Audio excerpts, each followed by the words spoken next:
One day cricket থেকে অবসরের ঘোষণা দিয়েছেন জাতীয় দলের উইকেটকিপার ব্যাটসম্যান মুশফিকুর রহিম। বুধবার রাতে সামাজিক যোগাযোগ মাধ্যম ফেসবুকে এক পোস্টে এই ঘোষণা দিয়েছেন তিনি। তবে খেলা চালিয়ে যাবেন আন্তর্জাতিক টেস্ট ক্রিকেট। এর আগে 2022 সালে টি-20 ক্রিকেট থেকে অবসরের ঘোষণা দিয়েছেন মিস্টার ডিপেন্ডেবল। এদিন রাতে নিজের ভেরিফাইড ফেসবুক পেজে দেওয়া পোস্টে মুশফিক অবসরের ঘোষণা দিয়ে লিখেছেন, আজ আমি ওয়ানডে ফরম্যাট থেকে অবসর ঘোষণা করছি।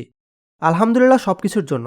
যদিও বৈশ্বিকভাবে চিন্তা করলে আমাদের অর্জন সীমিত হতে পারে। যখনই আমি আমার দেশের জন্য মাঠে নামতাম, আমি নিষ্ঠা ও সততার সঙ্গে শতভাগ দিয়ে খেলতাম। মুশফিক আরও লিখেছেন, গত কয়েক সপ্তাহ আমার জন্য খুব চ্যালেঞ্জিং ছিল এবং আমি উপলব্ধি করেছি যে এটাই আমার ভাগ্য। আল্লাহ কুরআনে বলেছেন, তিনি যাকে ইচ্ছা সম্মান দেন এবং যাকে ইচ্ছা অপমান করেন। মহান আল্লাহ আমাদের ক্ষমা করুন এবং সকলকে সঠিক ঈমান দান করুন। সবশেষে গভীর কৃতজ্ঞতা জানাই আমার পরিবার, বন্ধু এবং আমার ভক্তদের, যাদের জন্য আমি গত 19 বছর ধরে ক্রিকেট খেলছি। 2006 সালে প্রথম ওয়ানডে খেলা মুশফিক গত 19 বছর 274টি ম্যাচ খেলেছেন। তিনি 9টি সেঞ্চুরি ও 49টি ফিফটিতে 36.42 করে করেছেন মোট 7,795 রান, যা বাংলাদেশের ব্যাটসম্যানদের মধ্যে তামিম ইকবালের পর দ্বিতীয় সর্বোচ্চ। 2011 সাল থেকে 2014 সাল পর্যন্ত বাংলাদেশ দলকে ওয়ানডেতে নেতৃত্ব দিয়েছেন তিনি।